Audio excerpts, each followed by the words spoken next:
une clé importante pour le combat spirituel. Chers frères et sœurs, vous serez surpris de ce que je vais vous dire. Lucifer et les anges de lumière déchus ne reculent que devant Jésus-Christ. Je répète, Lucifer et les anges de lumière déchus ne reculent que devant Jésus-Christ.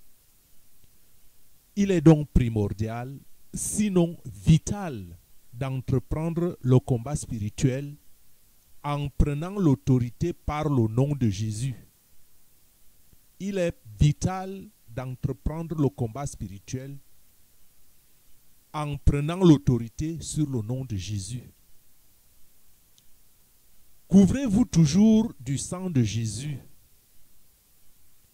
Cependant, beaucoup de chrétiens s'étonnent et beaucoup sont déçus de demeurer si faibles, alors que le Seigneur a dit clairement quel miracle accompagnerait ceux qui auront cru en son nom.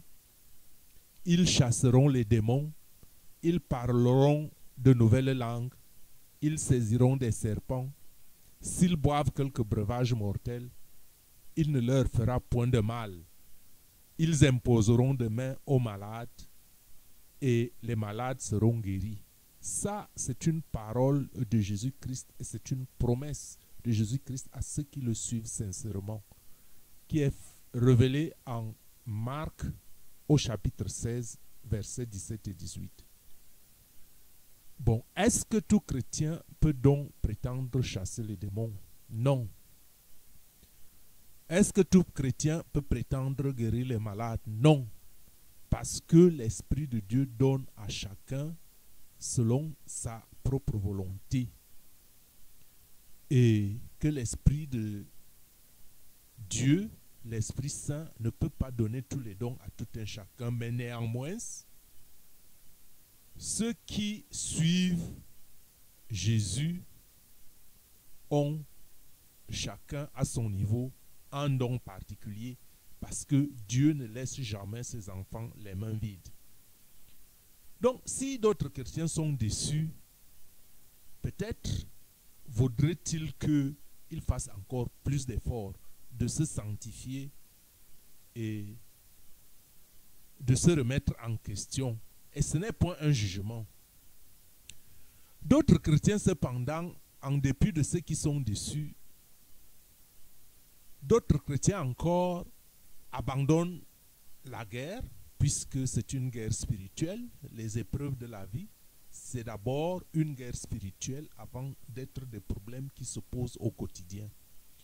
Donc beaucoup abandonnent cette guerre, se laissant comme ça, d'une manière vraiment, je ne veux pas dire lâche, mais se laissant comme ça asservir par Satan.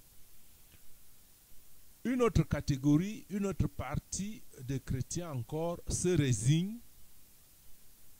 en se tournant plutôt vers Satan, croyant ainsi avoir résolu le problème.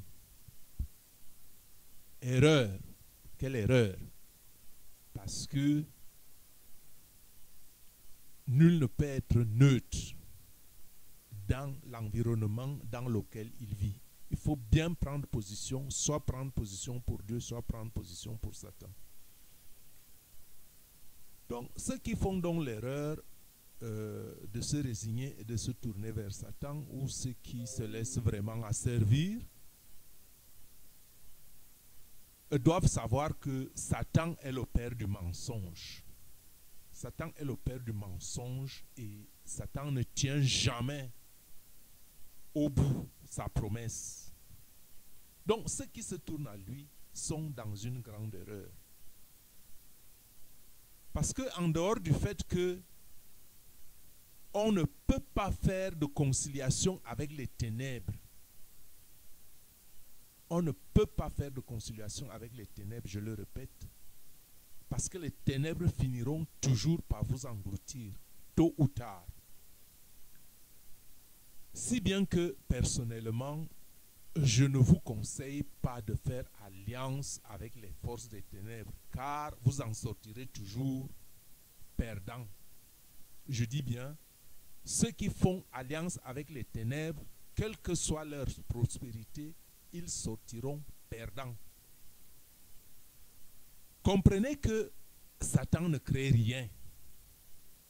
Satan est juste un imitateur de marque.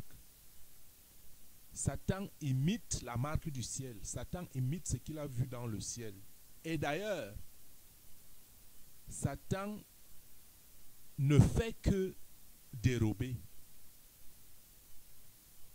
Il dérobe ce qu'il appauvrit et asservit, et il le donne à ceux qui le reconnaissent comme leur maître. Satan vole les dons, Satan vole les destinées. Il y a plein d'histoires où des gens étaient brillants et subitement ils sont venus. Ce n'est pas notre sujet. Le sujet aujourd'hui, c'est d'avoir une clé importante. Et c'est là que je voulais en venir. Mais il fallait quand même que je fasse ce petit contour pour vous dire que vous êtes dans un combat et vous ne pouvez pas baisser les bras comme tel. Donc, le pouvoir de Satan est temporel. Car le véritable pouvoir appartient à Dieu et à Dieu seul, qui a donné tout pouvoir à son Fils Jésus-Christ. Et c'est pour ça que, par rapport au titre de la vidéo, c'est pour ça qu'il faut donc toujours prendre mandat contre Satan au nom de Jésus-Christ, parce que c'est lui le vrai pouvoir, et c'est lui qui est fidèle, et c'est lui qui est le créateur. Parce que ce pouvoir-là, celui de Jésus, est éternel, alors que Satan n'est qu'un voleur de grâce, un voleur de destinée, comme je l'ai dit.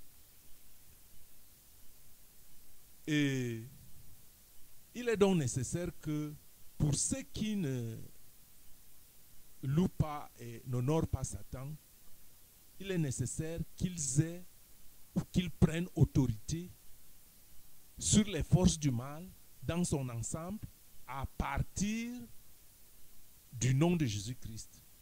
Il faut toujours invoquer le nom de Jésus-Christ. Il faut toujours invoquer dans l'esprit, dans la prière, le sang de Jésus-Christ. Se couvrir du sang de Jésus-Christ. Se couvrir du sang de Jésus-Christ. Se couvrir du sang de Jésus-Christ. Parce que le sang de Jésus-Christ est rédempteur, il est protecteur et il est purificateur. Et donc, quand vous vous engagez dans le combat spirituel, il faut toujours invoquer le nom de Jésus-Christ et vous couvrir de son sang pour avoir autorité sur les démons en prière, parce que vous ne pouvez pas naturellement les combattre physiquement.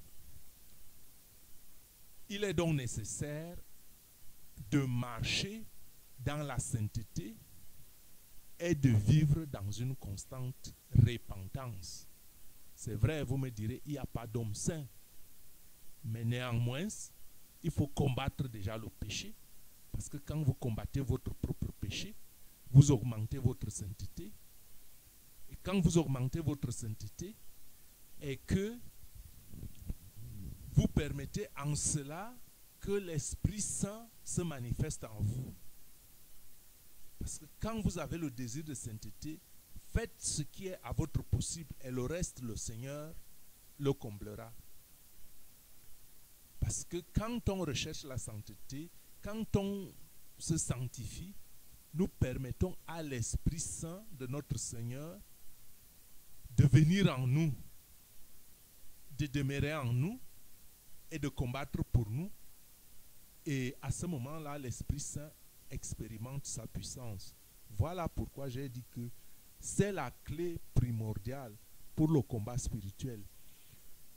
On développera dans une autre vidéo les problèmes de la sanctification, les problèmes de la sainteté, les problèmes de la repentance. Mais pour aujourd'hui, cette courte vidéo vous invite en un mot à toujours prendre autorité au nom de Jésus-Christ.